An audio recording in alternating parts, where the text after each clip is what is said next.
Hello. If you qualify for any emergency declaration, now again, you have to qualify for that declaration, and that's a whole nother topic. But once you determine you do completely qualify for any emergency declaration issued by FMCSA, what you would do is you'd make your logbook show you in the off-duty status. There's several ways to do that. One, you push the personal conveyance button. Again, I know it's not personal conveyance, but you push that button, then you put a comment in and you annotate emergency declaration, whether it be for the hurricane or for COVID, no matter what it is. Now, if you don't want to push PC and annotate, then you can actually log off your device. That will make an unidentified trip.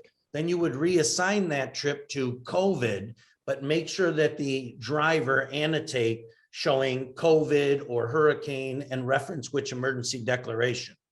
The key here is you want your log to say off duty. Now, if you have a really killer ELD and you're able to talk to the vendor and they have a button that says emergency declaration where you can just type in what it is, well, that would be ideal. How many vendors am I aware of that has such a thing? None, but maybe someday.